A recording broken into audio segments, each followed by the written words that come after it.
Alright, this is a really quick video on free will. I noticed Gary made this roundtable thing. Good for you. I don't have a lot of energy to try to make those things go right now just because I'm spending energy on tools for that kind of thing. But I don't think people should really wait. And so great. I can't reply to it because I'm blocked from that by the F list. And also, Gary made a 17-minute video about the tools and even some personal advice, which was interesting. I tried to comment, oh yeah, I'm blocked from that channel. Anyway, so this isn't really a full reply to that, but it is on that topic, a specific part. Now, I would say quantum mechanics shows there's probabilism and randomness.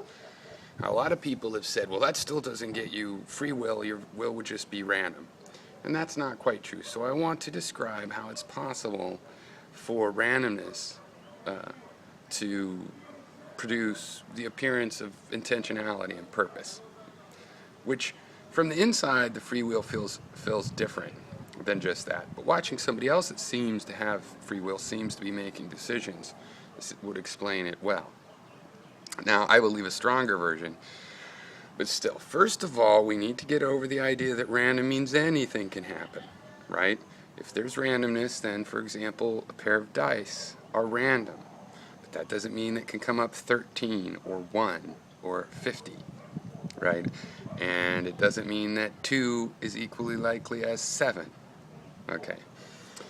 So you have to remember randomness in the real world is about probability.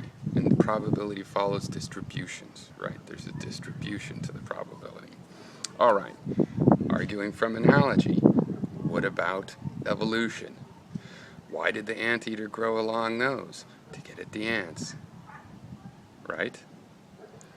Why did birds grow wings so they could fly? It looks a lot like free will. I use it as an example because we don't usually think of it as free will, and I'm saying let's not.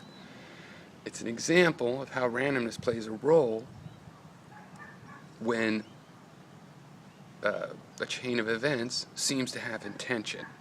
Right? So what happens in evolution, according to our model, not necessarily for reals or the whole story, but everything's tried. 50 different generations of thousands of different animals in millions of different places and so on and so forth.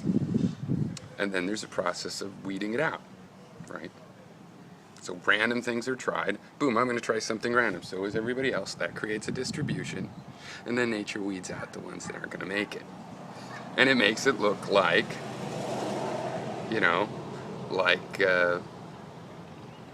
bees grew wings in order to fly. It looks like there's a purpose, teleology to it. Well, randomness could play a very similar thing in the brain, all right? Now, so here's the problem with deterministic reasoning. We have things like Gödel, and just our own experiences to know that even if in principle, well, with Gödel it's saying that it's not even possible in principle, but in our natural experiences, even if it was possible to use deduction to get down into the one thing that best you should do, we're lacking information, we might lack certain reasoning tools to get there, right? So we actually get to the bottom where there's still a couple possibilities based on, well, I don't know if this or that, or I don't know if he's more likely like this or that, and you also get down to chocolate versus vanilla kinds of questions. Now, if there's no randomness in the universe, there has to be, however slight the reason, right down to the flutter of a butterfly's wings, something will have to push you to choose one or the other of these courses of action. Right? So we have thousands of programs in our brain. There's a situation. We can use analytic reason to go, well, I'm going to work, so I'm not going to use the going to the amusement park program, I'm programming, not writing a Word document, so, okay, I know I'm not going to use the, how should I write, and now I've got a problem in my software. I'm like, well, I could have data structure. I have a data structure solution way of thinking about things, algorithmic. I kind of want to use them all. And at some point I'll narrow down, and then I'll have, well, I don't know which of these 5 things. If there's no randomness, then the butterfly wing has to be the final thing to push me. But if there's randomness, at that point you go, okay, roll those dice. Shing, okay, I'll do this.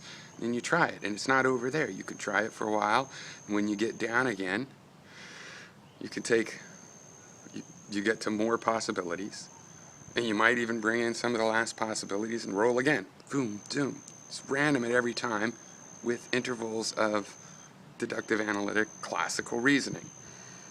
Now, we wouldn't really want to call that necessarily free will in the way that, like, I believe in free will, and it doesn't necessarily explain the first-person experience. But we know from the analogy to evolution that it would look like a reasoned process, right? Because using reasoning to narrow in and then rolling among things that after you've reasoned, or I don't know which one, and then doing it again, you continually narrow in on a purpose. Not the one only possible purpose, though, because there's random walk involved. But still a narrowing down onto one of possible purposes, and then you grow, you grow lungs instead of gills, or you grow, wings instead of arms, or you learn how to grow, your eyes get dim and you get really good at digging. These purposes seem to emerge. The same thing in evolution, the same thing could be going on in the brain at a much higher speed. Now, would that really be free will? Yeah, I think that might be all that it is, but no, I think there's more to it. To full disclosure, I do lean towards there's some, will is a primary force in the universe, and it's ready to be expressed, just like gravity is there, but you don't see the effects of gravity in the universe until a lot of mass gets together, because it's so weak. 2 electrons floating in a big, in an area like this are not going to be gravitationally attracted to each other, even a small area. They just don't have enough gravitational force to take, like longer than the life of the universe for that to show an appreciable effect on them. Right? But gravity is a part of physics, and their gravitational forces are there at that point, but they just can't be significant. And I tend to think of will that way, like, well, there's some force out there, and if the matter gets in a certain organization, it can express itself and be seen macroscopically, significantly. But this is just an example of thinking about randomness and how that why, if there's randomness, no, that doesn't mean we would act random. It's actually the randomness frees us up, because otherwise we'd be getting stuck and we'd be like, don't know what to do, no data to tell me which is better, no random number generator available. But if we just roll the random number, then you go right through that gate and you start reasoning again until you get to that state again. And that's kind of how I experience reasoning. But like I say, I don't really think it answers all the questions of will. But it should show why randomness is important, and whether you believe it's possible to have probabilistic kinds of randomness. Not the kind of randomness where you roll dice and it comes up 14, but the kind of randomness where you roll dice and 7's the most common, 6 and 8 is the next most common, 2 and 10 is the next, or 4 and 10 is the next most common, and so on, out to 12, and 2 being the least common. Okay.